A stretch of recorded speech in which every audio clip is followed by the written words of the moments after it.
네, 안녕하세요. 귀하게 준비한 부동산 정보 넘버원 기준입니다. 오늘은 그 아파트 시행 그 두 번째 사업성 검토는 어떻게 하는지에 대해서 좀 간략하게 설명드리겠습니다. 우선 그 아파트 시행 절차는 그 사유지 기준으로 그 사업부지 물색부터 해가지고 사업성 검토, 사업부지 계약, 설계 및 인허가 협의 완료, 그 다음에 그 토지 잔금을 치르고 뭐 PF 조달 실행, 그 다음에 착공 및 분양, 그 다음에 준공 입주까지 이렇게 큰 틀에서 나눠지는데, 오늘 그 설명하고자 하는 거는 여기 두 번째 사업성 검토에 대해서 좀 설명을 하는 것입니다. 우선 그 사업성을 검토하기 전에 그 기본 설계를 좀 이제 떠야 돼요. 자, 기본 설계라는 게 뭐냐면 그 각 설계사 협력 업체들이 있어요. 보통 시행사에는. 근데 이제 그 설계사들이 뭐 일반적으로 뭐 그 그러니까는 뭐 아파트를 잘하는 업체가 있고 뭐 오피스텔, 상가, 뭐 주상복합 각각의 그 부동산 상품에 대해서 특정하게 좀 잘하는 업체들이 있어요. 설계사라고 뭐 내가 예를 들어서 상가 건물을 하나 올린다고 설계를 맡겼다 그래서 이렇게 잘 나오는 게 아닙니다. 네, 그래서 그런 설계 업체를 찾는 게 중요하고요. 그래서 그렇게 좀 이 업체는 아파트를 잘하는 업체다 그러면 이제 그 업체한테 기본 설계를 좀 의뢰를 합니다. 그러면 기본 설계라는 거는 그 평면까지 뭐 다 나오는 건 아니고요. 기본적인 그 건축 계획에 대해서 좀 나오는 겁니다. 그러니까는 뭐 지하 몇 층부터 지상 몇 층까지 올라가는지, 거기에 대해서 용적률 몇 프로고, 건폐율은 몇 프로고, 그 다음에 그 주차 대수는 뭐 몇 대가 되고, 그 다음에 중요한 게 이제 그 연면적이 지하랑 지상까지가 전체 몇 평이 나오는지에 대해서 큰 틀에서의 그 건축 개요만 받으면 됩니다. 그래서 이 건축 개요를 토대로 해가지고 이제 그 사업성을 좀 분석을 하는 거예요.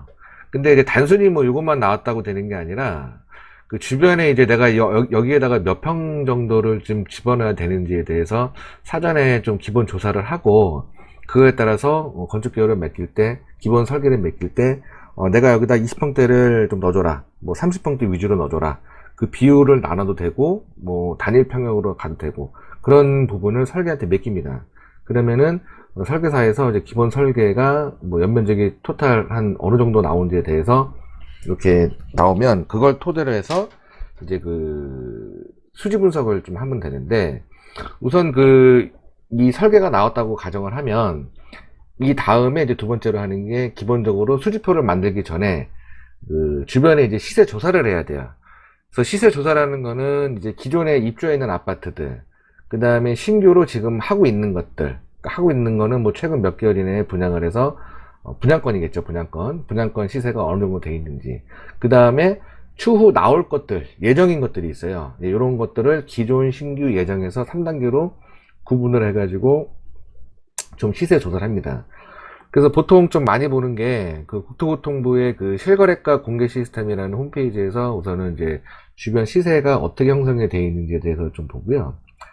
그 다음에 그 KB부동산 홈페이지에 들어가서 이제 그 지역의 또 기본적인 뭐 시세를 좀 보시고, 그 다음에 그 한국감정원, 예전에 그 한국감정원 홈페이지 가보시면은 그 부동산 테크라고 또 이제 그 아파트 가격에 대해서 좀 시세가 나와 있는 부분이 있습니다. 이걸 토대로 좀 확인하시면 되고, 그 다음에 최근에 그 이제 뭐 스마트폰이 많이 좋아지다 보니까 그 어플로 해가지고 디스코라는 이제 부동산 그 사이트를 볼 수 있는 게 나와 있어요.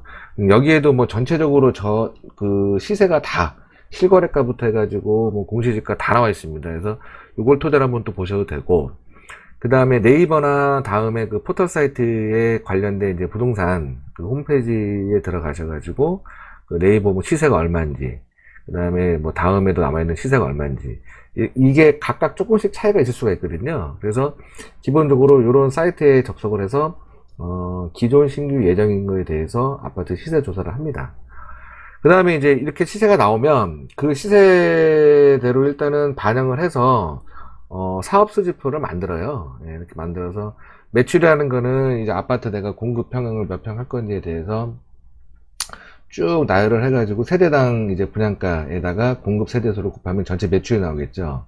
그래서 아파트와 상가에 대해서 전체 총 매출이 나오고, 여기에 이제 그 지출, 뭐 토지비부터 해서 뭐 공사비, 간접공사비, 판매비, 일반관리비, 그 다음에 세금, 그 다음에 이제 금융비용, 뭐 PF 이자부터 이제 금융수수료 등 이런 것들을 다 지출 항목에 포함을 시킨 다음에 전체 이제 그 매출에서 지출을 뺀 나머지가 이제 수익이 되는 겁니다. 세전 이익이 되는 겁니다. 그래서 이렇게 해서 이제 수지가 좀 어느 정도 나온다. 아파트는 보통 한 10에서 15% 정도면은 괜찮아요, 수익률이. 그래서 한 10% 이상 나오게 되면은 그걸 토대로 해가지고 또 온라인상에 이제 좀 통계 조사를 해야 됩니다. 그 수요 및 개발 예정 등에 대해서 좀 조사를 하는데 우선 좀 인구 조사를 해야 돼요. 그러니까 인구 조사는 뭐 통계청 가서 보셔도 되고 해당 지역의 인허가청의 홈페이지에 들어가 보시면은 관할 시군구청청의 시군구청 홈페이지에 그 인구 통계 조사부터 다 있어요. 부동산 뭐 공급 어떻게 돼 있는지 뭐 이렇게 최근 현황에 대해서 통계를 조사를 해서 인구 분포에 대해서 일단 기본적으로 그 사이트 인근 반경으로 다 좀 보셔야 되고, 그걸 토대로 해가지고 또 기업체가 얼마나 들어와 있는지도 좀 조사를 하고, 그 다음에 이미 조성되어 있는 기업체 및 추가로 들어올 거에 대한 또 산업단지 이런 것들도 기본 조사를 합니다. 이런 부분은 해당 지역이 이제 그 아파트를 공급하게 되면 어떤 수요가 들어올지에 대해서 1차적으로 좀 봐주는 거거든요. 그 다음에 이제 그 해당 그 인근에 주변으로 뭐 도로가 어떻게 뚫리는지, 그 다음에 뭐 지하철이라든가 역은 어떻게 들어가는지, 그 다음에 학교가 근처에 어디에 얼마큼 가까이 있는지, 그 다음에 뭐 편의시설 같은 게 어디에 이렇게 좀 있는지. 물론 요 지도는 지금 그냥 샘플로 제가 갖다 놓은 거기 때문에 이 사업 대상지는 아닙니다. 그냥 참고 자료입니다.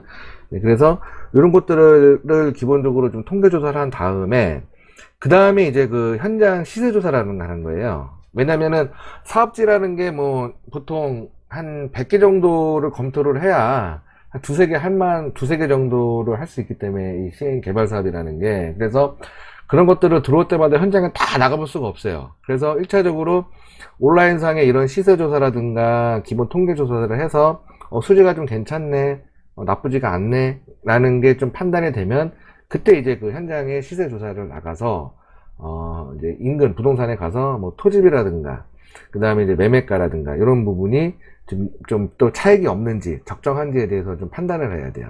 이거 왜 그러냐면 예를 들어서 그 기존에 이제 입주하거나 아니면 지금 뭐 혹시라도 미분양돼서 분양하고 있는 물건들 같은 경우에 그 인터넷에 올라와 있는 시세가 그게 정확하지가 않습니다. 왜냐면 예를 들어서 미분양 아파트가 있는 경우에는 시가가 예를 들어서 뭐 3억이다.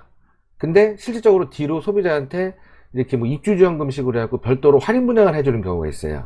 할인 분양을. 그러면 뭐 3억짜리가 할인 분양을 뭐 한 10% 한다 그래서 3천만 원은 뒤로 이렇게 좀 별도로 이렇게 소비자한테 이렇게 뭐 입주 뭐 지원금이라든가 뭐 이런 개념으로 해서 좀 지원해 주는 경우가 있기 때문에 인터넷에 올라와 있는 그 금액만 그대로 믿고 가다가는 좀 낭패를 볼 수가 있어요.